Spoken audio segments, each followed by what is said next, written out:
जानते हैं कि कल भाजपा के कैबिनेट मंत्री हैं जो वर्तमान में सुबोध उनियाल जी, वो अपने मेयर प्रत्याशी शैलेंद्र रावत के लिए यहाँ पे उपस्थित हुए और उनके लिए वोट मांग रहे हैं, वोट की अपील कर रहे हैं। पहला तो मेरा उन्हीं पे सवाल है कि आप दोनों ने अपनी सत्ता और अपने लालच के लिए आप दल बदल नेता हैं जो इस तरह का आरोप जो महिलाओं पे लगा रहे हैं। और ये बात बिल्कुल ही सत्य है कि आप बताइए ना, आपने किस प्रकार से एक महिला पे ये उंगली उठाई है कि एक महिला को टिकट दिया गया कि कांग्रेस में सभी नामर्दे तो मेरे ख्याल से आप लोग हैं जो सत्ता पाने के लिए कांग्रेस से बीजेपी में चले गए और आपका कल का भरोसा है कि आप अपनी सत्ता पाने के लिए क्या दल बदल नहीं कर सकते।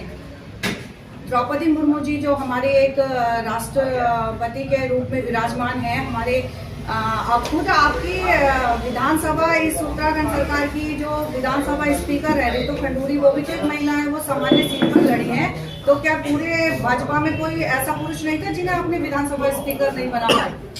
बड़े शर्म की बात है इन लोगों के लिए कि अपना चुनावी फंडा अपनाने के लिए, अपनी राजनीति करने के लिए इस तरह का आरोप कांग्रेस के लोगों पे लगा रहे हैं। तो आप लोग इस बौखलाहट में हैं कि भाई रंजना रावत कांग्रेस की मेयर प्रत्याशी भी इस समय जीत की ओर अग्रसर है। ये तो हम सबके लिए गर्व की बात है कि यहाँ पे महिलाएं डटी हुई हैं। आप बताइए, आपने अंकिता भंडारी हत्याकांड में कितने महिलाओं को, तो बहुत मतलब शर्म आती है उन महिलाओं पे जो केवल अपनी राजनीति के चक्कर में एक शब्द महिलाओं पर नहीं बोलती हैं। मैं भाजपा के उन तमाम पदाधिकारियों को बोलना चाहती हूँ, माननीय रितु खंडूरी जी को बोलना चाहती हूँ कि ऐसा क्या है आपकी पार्टी में कि आप महिलाओं के पक्ष में नहीं उतरती। किस तरह का मतलब ये चुनावी फंडा अपनाया जा रहा है हमारी कांग्रेस पार्टी के। देखिए, कल कैबिनेट मंत्री श्री सुबोध उनियाल जी द्वारा लगातार, एक तो अगर जवान फिसल गई तो एक सभा में फिसलेगी, लेकिन लगातार वो पूरे दिन इस बात को प्रचारित करते रहे कि शैलेंद्र रावत के खिलाफ कोटद्वार में कांग्रेस को कोई मर्द नहीं मिला। ये बहुत शर्मनाक बात उन्होंने कही है और निश्चित तौर पे ये कोटद्वार की महिलाओं का अपमान है। जिस प्रकार से वो बार बार एक ही बात को बोले जा रहे थे और कोटद्वार में भाजपा महिला मोर्चा के जितने भी सदस्य थे वो ताली बजा रहे थे इस बात पे। तो पहले तो शर्म महिला मोर्चा के जितने महिलाएं उनको भी आने चाहिए थे कि कोटद्वार की महिलाओं का अपमान हो रहा है और आप वहाँ पे लगातार तालियां बजा रहे हैं, तो ये बहुत शर्मनाक बात थी। दूसरा, मैं अपनी पार्टी हाईकमान का धन्यवाद करूंगा कि उन्होंने कोटद्वार के या पूरे प्रदेश की महिलाओं का सम्मान करते हुए कोटद्वार में सामान्य सीट पर एक महिला को टिकट देकर उत्तराखंड की महिलाओं को सम्मान दिया है, उसके लिए वो धन्यवाद के पात्र हैं। लेकिन वहीं भाजपा के जो मंत्री हैं वो इस बात को पचा नहीं पा रहे हैं कि महिलाओं को कोटद्वार में कैसे सम्मान दे दिया पार्टी। तो निश्चित तौर पर सुबोध उनियाल जी को अपनी इस बात पर माफ़ी मांगनी चाहिए और यदि वो माफ़ी नहीं मांगेंगे तो हमारे बड़े नेताओं के सामने भी हम ये बात रखेंगे। निश्चित तौर पर प्रदेश स्तर पर ये मुद्दा उठने वाला है। धन्यवाद। कैबिनेट मंत्री कल आए थे भाजपा के, उन्होंने कहा है कि कांग्रेस को कोई मर्द नहीं मिला, सीधा सीधा महिलाओं पर टिप्पणी की, क्या कहेंगे? कहीं मुझे लग रहा है कि भारतीय जनता पार्टी एक महिला से डर रही है, तभी ऐसे बयानबाजी कर रही है और बहुत ही शर्मनाक बयान है हमारी जो कैबिनेट मिनिस्टर हैं सुबोध उनियाल जी का।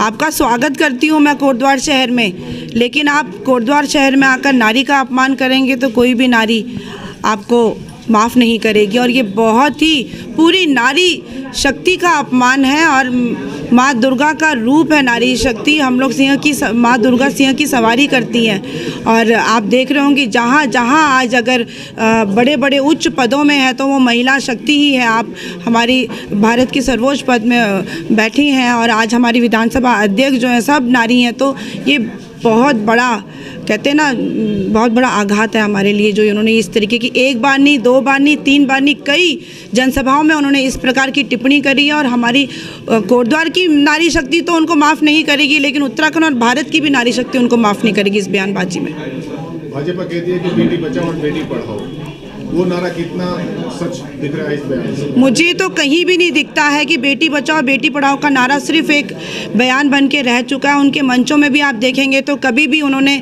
नारी को सम्मान नहीं दिया। मैं अमूमन देखती हूँ जब भी उनके मंच होते हैं तो वहाँ पे हमेशा पुरुष ही बैठते हैं और नारी हमेशा नीचे। और कांग्रेस पार्टी के मंचों में आप हमेशा देखेंगे कि मातृशक्ति को बहुत सम्मान दिया जाता है और आज हमारी पार्टी ने एक सामान्य सीट में अगर एक मातृशक्ति को टिकट दिया, एक युवा को टिकट दिया, तो एक बहुत बड़ा एक मिसाल पैदा करे, एक बहुत बड़ा माइलस्टोन है ये सभी के लिए कि वो एक आयाम पैदा किया हमारी पार्टी ने कि एक महिला भी लड़ सकती है सामान्य सीट में।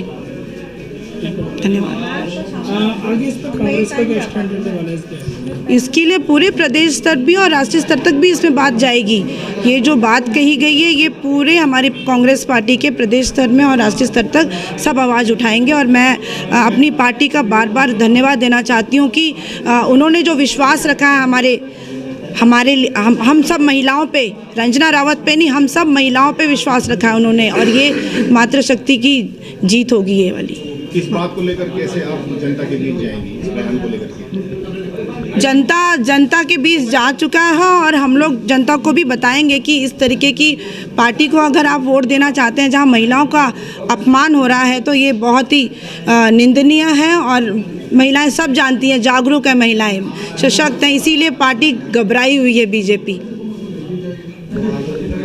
सिर्फ कैबिनेट मिनिस्टर ही नहीं बोल रहे, ये उनकी पूरी पार्टी का और जो दक्षिणपंथी विचारधारा है, जो राजनीति है पूरी, तो जो महिलाओं के खिलाफ, दलितों के खिलाफ, आदिवासियों के खिलाफ, कमज़ोरों के खिलाफ जो उनका ये स्टैंड है, ये कहीं ना कहीं उन्होंने रखने की कोशिश करी है, जो उन्होंने कहा है। क्योंकि ये पूरी दक्षिणपंथी राजनीति जो है, जिसमें RSS, BJP ये सारे के सारे शामिल हैं, वो कभी नहीं चाहेगी। अक्सर भागवत जी का भी आप स्टेटमेंट सुनिएगा कि महिलाओं को घर में रहना चाहिए, महिलाओं को चार दीवारी में रहना चाहिए। कांग्रेस पार्टी का पूरा स्टैंड उसके खिलाफ है, कांग्रेस पार्टी की पूरी राजनीति उसके खिलाफ है।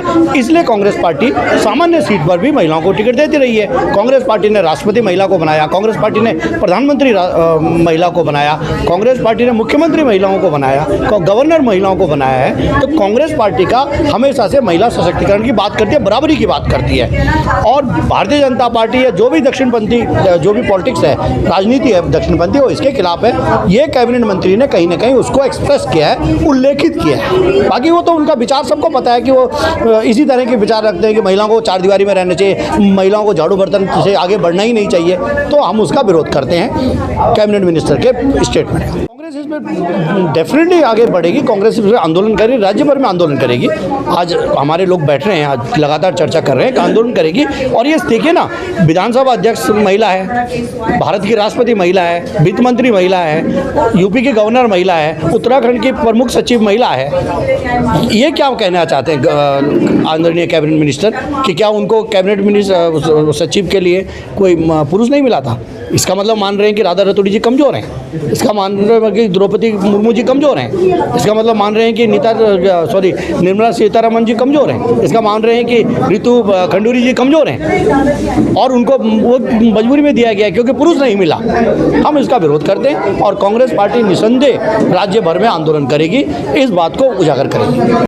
मैं तमाम भाजपा के लोगों से एक सवाल पूछना चाहती हूँ कि आज जिस उत्तराखंड की छाती पर बैठकर आप लोग राजनीति कर रहे हैं ना, उसमें शायद आधी से ज़्यादा शहादत महिलाओं ने दी है। मुजफ्फरनगर कांड अगर आपको याद होगा तो महिलाओं के सम्मान में थोड़ा सा आप लोग अपनी ज़ुबान को फिसलने ना दें। मैं उनसे रिक्वेस्ट करूंगी कि कल आपने जिस तरह का आपत्तिजनक बयान पूर्व कैबिनेट मंत्री सुबोध उनियाल जी ने दिया है, अब ठीक है आप प्रचार प्रसार में आइए, करिए, किसने रोका है, जितना जोर लगा सकते लगाइए, लेकिन इस तरह महिलाओं के लिए अपमानजनक बात बोलना क्या आपको शोभा देता है? आप एक कैबिनेट मंत्री हैं और वैसे भी इसमें कोई दो राय नहीं है, वो जिस पार्टी में है उस पार्टी के टॉप क्लास नेताओं का तो हमेशा से ही महिलाओं के लिए अपमानजनक बातें रही हैं। आप पुराने जितने भी कुछ उनके बयानबाजी देखेंगे, चाहे वो उनके पूर्व मुख्यमंत्री रहे हों या अदर जितने भी लोग हैं, उन्होंने हमेशा महिलाओं को बिल्कुल समझा नहीं है। बेटी बचाओ बेटी पढ़ाओ का नारा जो है उनका बिल्कुल फ्लॉप है,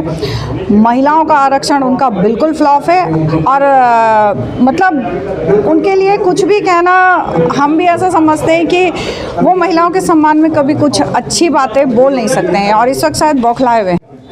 स्टैंड ये रहेगा कि हम जनता के सामने अपनी बातों को, अपने मुद्दों को रख रहे हैं। कांग्रेस पार्टी का एक बहुत अच्छा विजन है, कांग्रेस पार्टी के हम शीर्ष नेतृत्व को धन्यवाद करते हैं कि आपने एक महिला पर विश्वास दिखाया है और निश्चय ही इसमें समानता का अधिकार तो भारत में हमेशा रहा है। तो आप इस बात को लेकर के क्यों इतना बौखला रहे हैं कि आपने ये बात कही कि कांग्रेस पार्टी में मर्द नहीं थे? आप मुझे ये बताएं ना कि भारतीय जनता पार्टी में जो पुराने पदाधिकारी थे, क्या वो मर्द नहीं थे जो आपने दल बदल नेता को टिकट दे करके अब भाजपा का मेयर प्रत्याशी घोषित किया।